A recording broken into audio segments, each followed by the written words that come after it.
job. Were y'all, CJ, last week you brought your cards as an example. You didn't bring them with you this week. That's okay. Did everybody, are y'all kind of clear on what those look like? Because I know I've gotten a couple of emails, folks saying, like, do you have to like handwrite them all? Can you cut and paste? And you can certainly cut and paste. So if I hand wrote them, I wouldn't be able to read them. So that would be very helpful. All right, well, today what I'd like to do is kind of give an overview of kind of what we ended up last week about. I want to talk a little bit about the evidence for Creator, because that's what you're going to deal with in school and probably deal with a little bit more than we had time for last week. I'm just curious, how many of y'all, I didn't make a reading assignment last week, which was probably fine with y'all. I'll do that this week. But how many of y'all have gotten a copy of the Know Why You Believe? Does most of you have that? Okay. Okay, good. Well, then I'll go ahead and make an assignment this week on that.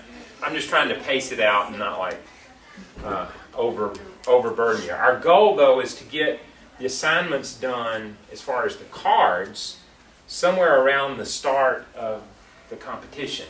And then we can talk about, okay, then we can analyze, we can take turns and have people do speeches in class and all that. So it won't be, this isn't going to be a whole semester of me lecturing every time, okay?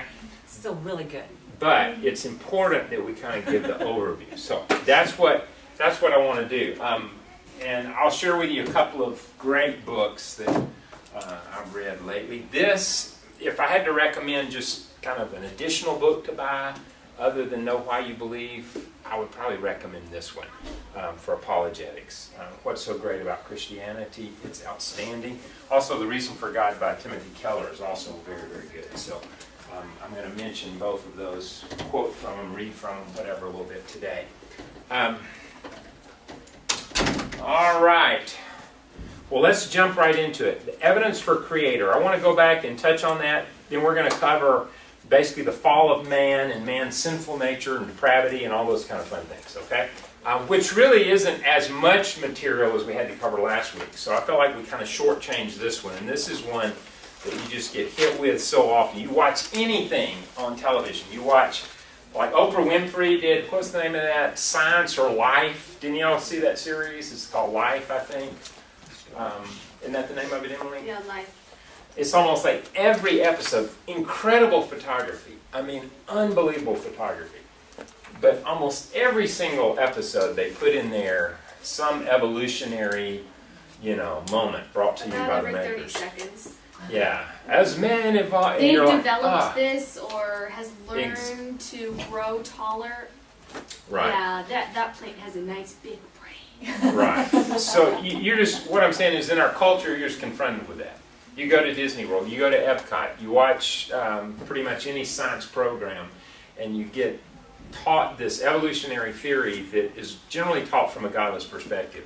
One of, I think, the most amazing things that's happened in the last probably 50 years or so has been the technological breakthrough in science that really has swung the pendulum away from a lot of that. And what were the atheistic foundations for not believing in God. It is much more difficult today to be an atheist than it was even 20, 30 years ago.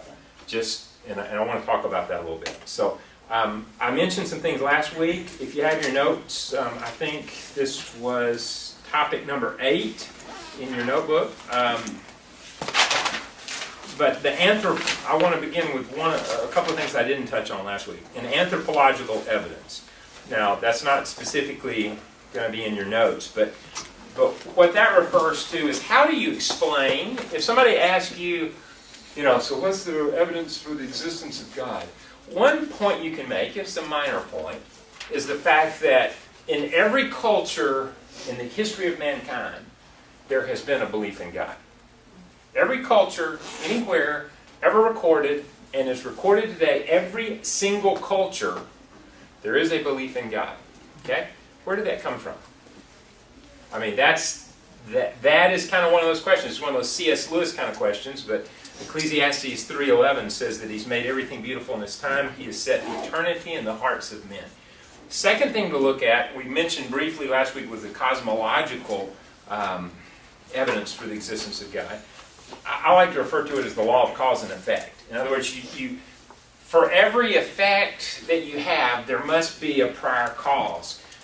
What's interesting, when it comes to the universe, I mean, there has to be, the fact that we have a universe basically says that there had to be a cause to it. Nothing happens apart from a cause. And it goes back to Paley's argument, I mean, years ago, where he said, you know, the existence of a watch then does what? If you see a watch, it requires a designer, or it requires that there be someone who made it. It just doesn't happen.